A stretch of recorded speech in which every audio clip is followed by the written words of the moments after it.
Pada episode 18 ini, para Ghost User akan bermain menjadi detektif dan akan menunjukkan skill detektif dari Sumino. Tapi jangan berharap cerita detektif ini akan sekompleks detektif Conan atau Sherlock Holmes. Karena ingat, series ini cuma komedi yang dibuat untuk anak-anak, dimana di awal episode tiba-tiba ada AI Kroco dari Brendan yang meninggal ditusuk, dan kemudian di mana kematian Kroco ini menjadi sangat penting di awal episode ini untuk mengawali kasus ini.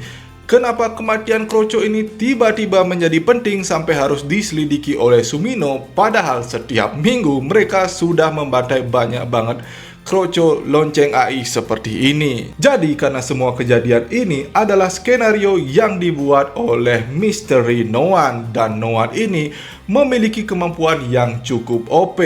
Misteri No-One ini mampu menciptakan dunia misteri, tempat orang-orang bisa masuk dengan sesuka hatinya, tapi hanya dapat keluar setelah misteri terpecahkan. Jadi kalau misteri ini belum bisa dipecahkan, korbannya akan terjebak di dalam dunia misteri yang dibuat oleh No-One ini. Misteri No-One ini juga dapat menciptakan ruang khusus untuk membantu penyelidikan, seperti ruangan interogasi yang muncul entah dari mana. Terakhir, semua orang yang menjadi korban dalam skenario yang dibuat Misteri No-One di dalam Mystery World ini akan sembuh kembali setelah misterinya selesai. Tapi begitu dia menciptakan misteri, dia juga tidak tahu siapa pelaku dari kasus yang sedang berlangsung.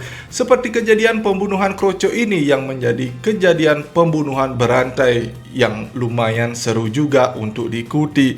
Dan ini juga menjadi kompetisi antara Sumino melawan Kumade, karena Kumade meremehkan Sumino sebagai detektif.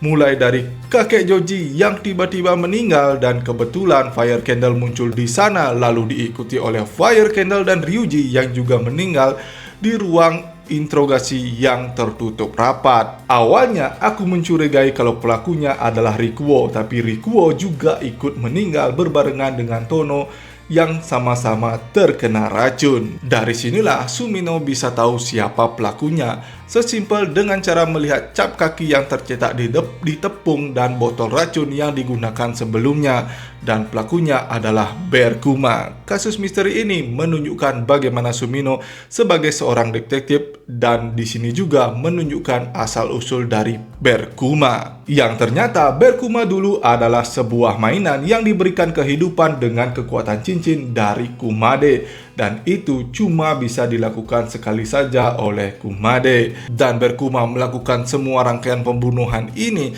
cuma untuk membalas budi pada Kumade, dan itu salah. Tapi untungnya itu semua cuma skenario, dimana setelah misteri ini terungkap, semua kembali normal lagi, dengan semua korban kembali hidup tanpa luka sedikit pun. Kemudian dilanjutkan dengan pertarungan Ghost User melawan Misteri No-One. Jadi karena ini episode yang menunjukkan skill Sumino, jadi yang melawan No-One kali ini adalah Sumino, dan sudah tertulis juga dalam tubuh No-One ini ada petunjuk kematian yang berisi tulisan S, yaitu Sumino yang akan mengalahkan Misteri No-One ini.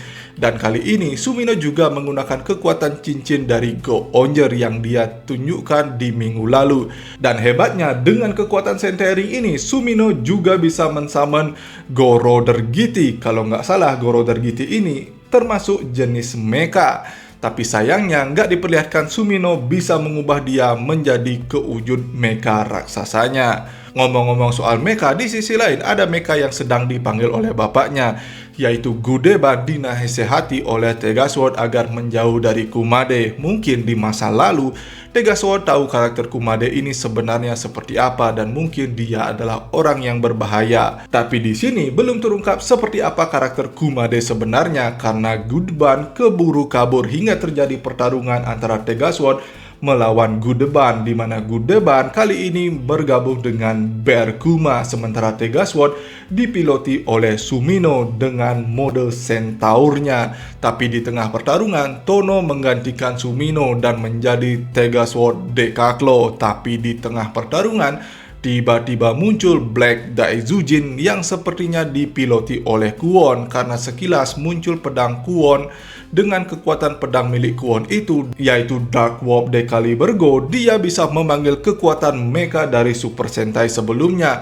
seperti tangan dari Gao King, kemudian pelindung bahu dari Enjin O, dan kaki dari Shinken O. Dengan kemunculan Daizujin ini juga menutup episode kali ini dengan satu tebasannya, dan untuk melawan Daizujin ini, minggu depan Tega Sword akan bergabung dengan Gudeban dan membentuk Tega Sword White Band yang dipiloti oleh Tono dan juga Kumade. Serta Tono akan bertemu dengan cinta pertamanya minggu depan, gadis yang pernah diperlihatkan menghilang di dunia Noan. Jadi siapa yang masih mengikuti series Gozyuger ini? Tuliskan pendapat kalian bagaimana episode kali ini.